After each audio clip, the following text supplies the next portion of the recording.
I want to take you now to the White House, where President Biden is issuing a new executive order aimed at protecting abortion access. This is the first meeting of the Interagency Task Force on Reproductive Health Care Access. The president is doing this virtually while, of course, he continues to recover from COVID. Let's listen in. They can fill prescriptions that they've always filled before. A tragic case of rape survivors, including a 10-year-old girl forced to travel to another state for care, wiping out the right to choose on whether you have incest, incest, or having a rape, this is just extreme. Even the life of the mother is in question in some cases, in some states.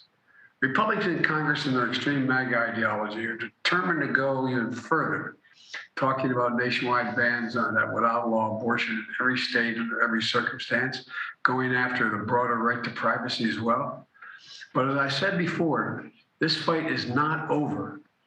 And we saw that last night in Kansas. In the opinion of the people, the opinion of the Dobbs case, the extreme majority of the Supreme Court wrote, women, and this is a quote from that case, women are not without electoral or political power, unquote. Court practically dared women in this country to go to the ballot box and restore the right to choose that the court had just ripped away after 50 years. As I said last month, I don't think the court has any notion, for that matter, or the Republican Party, for that matter, to decide how far to press their extreme agenda and how women are going to respond. They don't have a clue about the power of American women. Last night in Congress and Kansas, they found out women and men did exercise their electoral and political power. With a record turnout, voters of Kansas defeated a ballot initiative to remove the right to choose an abortion from the Kansas Constitution. It was in the Kansas Constitution. They're trying to strike it and eliminate it from the Kansas Constitution. In a decisive vote, in a decisive victory, voters made it clear that politicians should not interfere with the fundamental rights of women.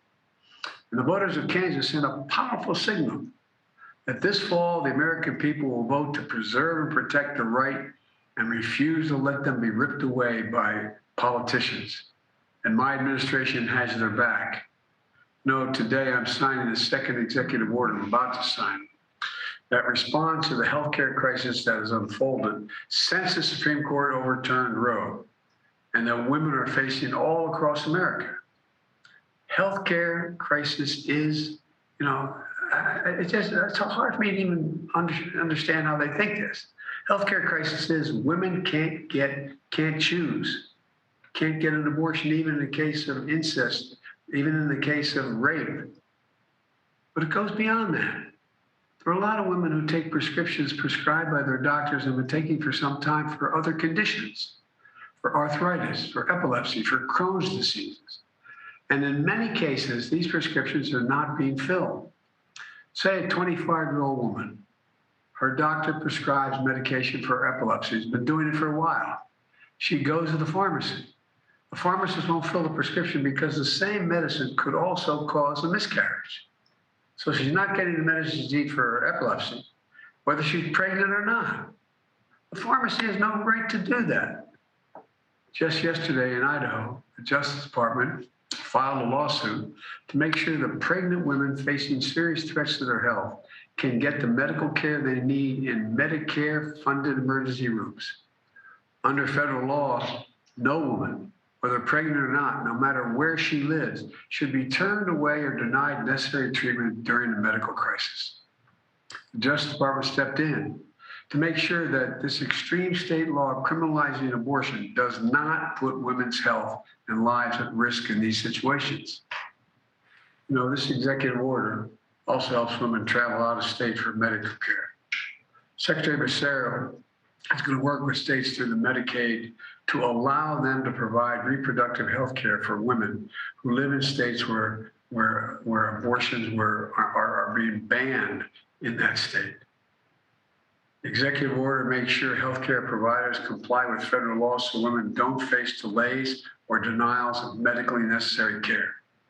And this executive order advances research and data collection to evaluate the impact of this reproductive health crisis it's having on maternal health and other health conditions and outcomes. This executive order builds on the first one I signed last month that created this task force in the first place. And that also will help safeguard access to health care, including the right to choose and contraception, promote safety and security of clinics, patients, and providers, protects patients' privacy and access to accurate information. Let me close with this. Beyond the actions you're taking, I know that along with Kamala, many of you have been traveling the country listening to women, healthcare providers, legal experts, state and local officials and legislators, and others, so that we are doing all we can in my administration to protect the rights of health and safety of the people of this country. You know, their perspectives are going to inform the work of this task force and the recommendations you make to me. I believe Roe got it right.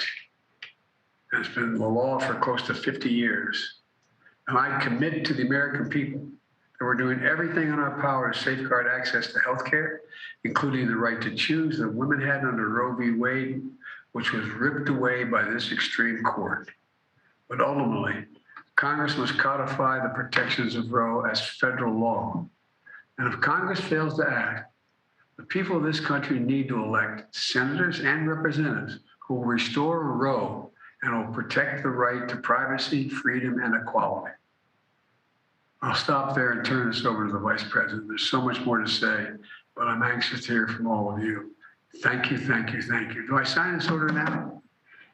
I'm going to sign this executive order right now, okay?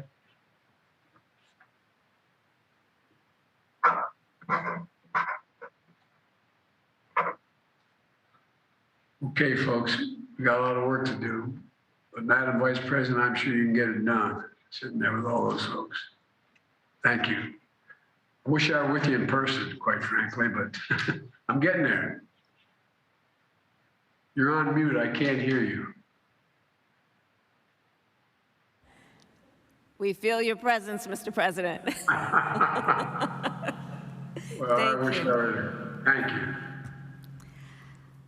Well, President Joe Biden has set the tone for our administration from the very beginning, from the time that an opinion was leaked to the time the Dobbs decision came down. And our president has been a leader in saying that the women of America should be protected, their right to make decisions about... And we've been watching President Biden discuss a new executive order designed to protect abortion access. Today's executive order is aimed at states trying to block women from traveling out of state to receive reproductive care. The president said the fight to protect reproductive rights is not over. He pointed to Kansas, where voters defeated a measure that would have removed the right to choose from the state constitution.